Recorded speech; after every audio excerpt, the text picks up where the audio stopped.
A Boeing 747 with 524 people on board. At 24,000 feet, the tail of the plane suddenly gets separated in the air. The flight crew had neither controls nor direction. There was neither oxygen nor air pressure in the cabin. But despite that, how did they keep the plane in the air for the next 45 minutes? This is the story of human courage, engineering failure, and a flight that had no control left, and that flight was Japan Air 123. Once again, happiness in the videos of ZMTV. Viewers, on the 12th of August 1985, a Boeing 747 of Japan Airlines was standing at Tokyo's Haneda Airport and was offloading passengers. Exactly after 1 hour, it had to take off again and go to Osaka. Thousands of people travel from Tokyo to Osaka every day. But today was a little extra busy. Because people were going to their hometowns for the Japanese holiday season Oben. After cleaning the plane at Haneda Airport, 509 passengers and 15 crew members boarded Japan Air 123. This was a routine flight for the crew. But the passengers were not aware that the plane they were traveling in was suffering from a years-old weakness. A horrific issue that neither the pilots nor the flight engineer knew about. Due to the busy schedule, this was going to be the 6th flight of this special Boeing 747 today. Talking about the 3 cockpit crew, 49-year-old Captain Masami Takahama will lead the flight, who had a total experience of 12,000 hours. The first officer was 39-year-old Yutaka Sasaki. The process of his promotion to captain was already underway, and this flight was the most important for his promotion. He had a total experience of 3,900 hours. The third cockpit crew included 46-year-old flight engineer Hiroshi Fukuda, whose job was to sit behind the pilot seats and keep an eye on the technical issues of the plane. Seeing the capability of the cockpit crew, it would not be wrong to say that the lives of 509 passengers are in safe hands. But like the crew, is this plane also capable of this or not? This will be known in a short while. At 6:04 in the evening, the doors of Japan Air 123 were closed and the pilot started taxiing the plane to runway 15L. This was going to be a very short flight from Tokyo to Osaka. Just 1 hour and 12 minutes. That is, by the time the plane reaches its cruising altitude of 24,000 feet, preparations for landing it will be started at that time. The weather was absolutely clear in Tokyo.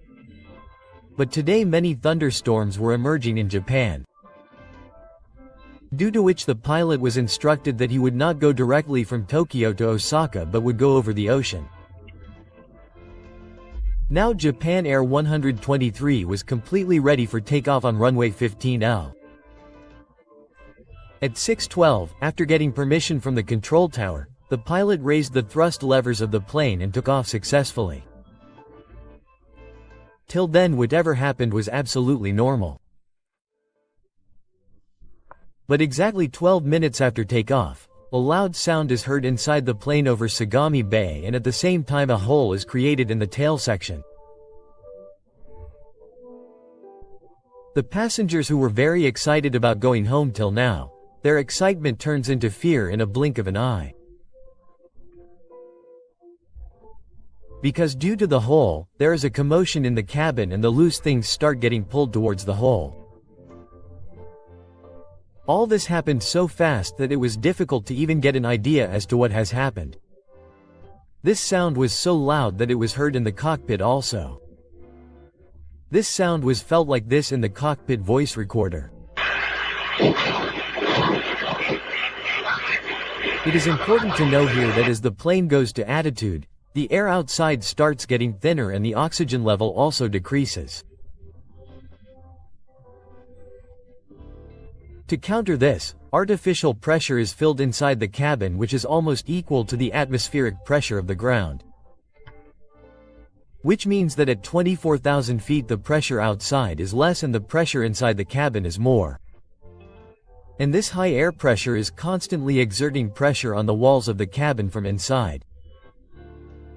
The cabin of the plane is kept completely airtight so that this artificial pressure does not leak in any way.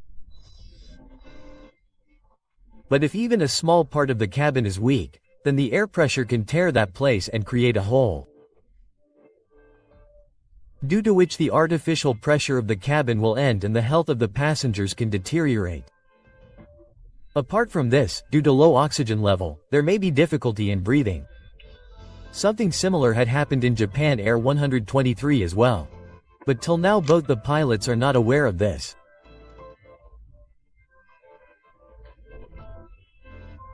They were heard talking to each other in the cockpit voice recorder, in which sometimes they talked about the landing gear door being broken and sometimes they thought that maybe this sound came from the engine.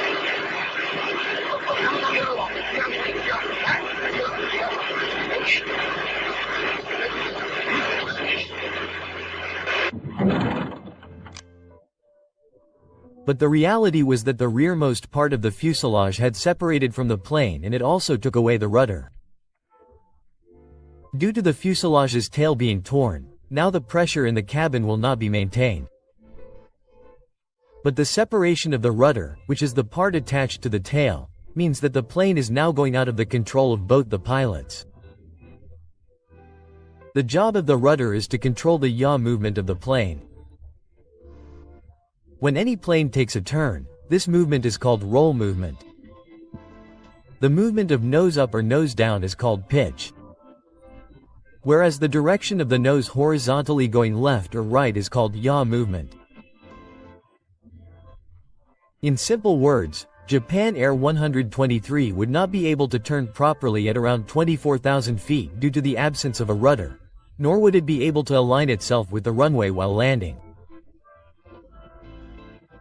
But what is even more dangerous is that both the pilots had no idea that the rudder was gone. The plane was no longer stable like before and it started swinging left and right on its own. It was beyond the autopilot's capability to control it. A person on the ground below felt something was wrong after seeing the movement of the plane and took a photo. In this photo, it is clearly visible that a part of the rudder is missing from the tail. Before both the pilots could understand anything, the cabin crew was heard making an announcement instructing the passengers to fasten their seatbelts.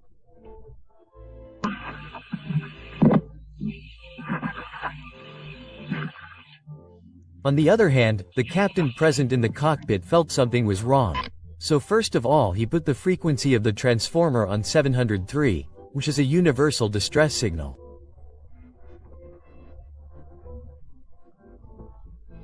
This means that now all the control towers will know that Japan Air 123 is in an emergency situation.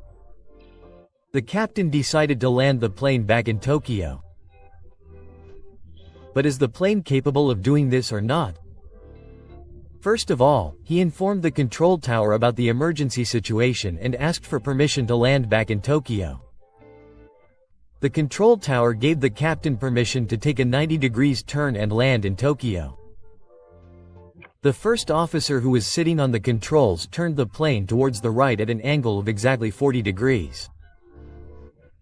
But both the pilots became more terrified to see that the angle of the plane was much more than 40 degrees. At this time, the captain was heard shouting and telling the first officer to reduce the bank angle. But the angle did not reduce under any circumstances. The pilot tried again and again, but the plane was not responding to any of his inputs. Meanwhile, the flight engineer told both the pilots that the hydraulic pressure was decreasing rapidly and within no time the hydraulic pressure came down to zero. This was the point when the three crew members in the cockpit realized that the plane was now out of their control. For those who don't know, let us tell them that all the controls of the plane, including ailerons for left-right turn, elevators for pitch, flaps for reducing speed, etc., are impossible to move by hand during flight, especially when a 1,000 km/h wind is blowing from the front. That is why they are moved with the help of hydraulic pressure. And the tail of Japan Air 123, which broke, had also torn some hydraulic pipes. This was the reason that the entire hydraulic pressure of the plane was lost and the cockpit controls were left like a showpiece. At an altitude of 24,000 feet, Japan Air 123 had become a victim of many problems. The cabin pressure had ended. Oxygen masks came out. Due to the loss of hydraulic pressure, its controls had become useless. And the most dangerous thing is that now the passengers and pilots started getting hypoxia due to low pressure. Hypoxia is the condition when confusion occurs due to low oxygen level in the body. It becomes difficult to take decisions. Movements become slow and even a person becomes unconscious. Meanwhile, the cabin crew was heard making an announcement to wear oxygen masks. Whatever happened on August, now Japan Air 123 was scaring the passengers by doing severe roll movement. Now both the pilots had the controls of only one thing left, and that was the engine controls. The captain tried to get the plane out of the roll movement by using only the engine controls.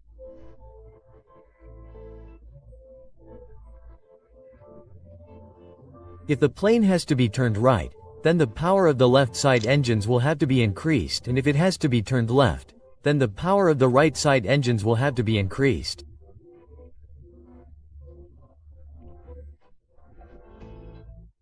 Similarly, in roll movement, when the plane banks towards the right, then it can be straightened again by increasing the power of only the right engines for a specific time. Using this method, the pilots controlled the roll movement of the plane to a great extent. Now their only mission was to land the plane back at Tokyo Airport as soon as possible. But before that, the plane had to be brought closer to the ground so that the pressure in the cabin could increase. For this purpose, elevators are used, which were now useless due to lack of hydraulic pressure. So the captain gave the idea of lowering the landing gear. The landing gear creates extra drag in the plane, which can reduce the speed. But this landing gear also opens with hydraulic pressure. So the captain decided to open the landing gear on its own weight, and luckily it opened. Now at 6:45, Japan Air 123 makes a round over the city named Atsuki, and its altitude drops from 24,000 feet to 13,500 feet, which was a great success for the pilots. Both the pressure and oxygen in the cabin improved. But the danger is not over yet. They had to take a right turn from here and go towards Tokyo. But turning the plane with only the engine controls was creating a lot of difficulty for the pilots. If they increased the thrust of the engine, the nose of the plane would go up a lot, which was also reducing the speed, and if the speed decreased too much, the plane could collapse on the ground. Unwillingly, the plane now entered the mountainous region of Japan. Turning the plane towards Tokyo without controls at a low altitude seemed an impossible task. At 6:48 p.m., the captain was heard telling the first officer to take a right turn as there were mountains ahead.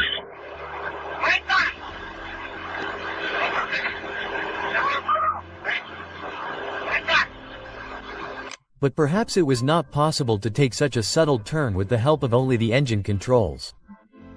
At this time, various types of alarms were also heard ringing in the cockpit. Despite not wanting to, the plane had reached just 6,800 feet above the mountain range, far away from Tokyo.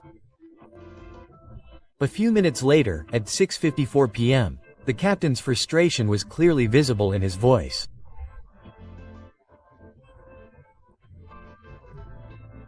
And then finally, after 2 minutes, some such sounds were recorded in the cockpit.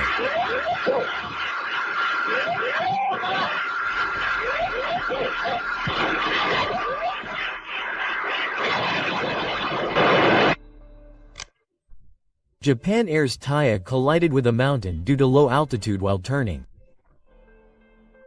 Only 4 people survived in this accident who were sitting on the left side in the center of the cabin. The lives of the rest of the crew and passengers were lost in this horrific accident. Investigation revealed that 7 years ago, the tail of this plane collided with the runway while landing. After that, the plane remained grounded for several weeks for repairs and Boeing technicians kept on repairing it. Investigation revealed that the technicians had installed the tail's splice plate incorrectly. Investigators calculated and told that this faulty repair can pressurize the cabin only for 11,000 cycles.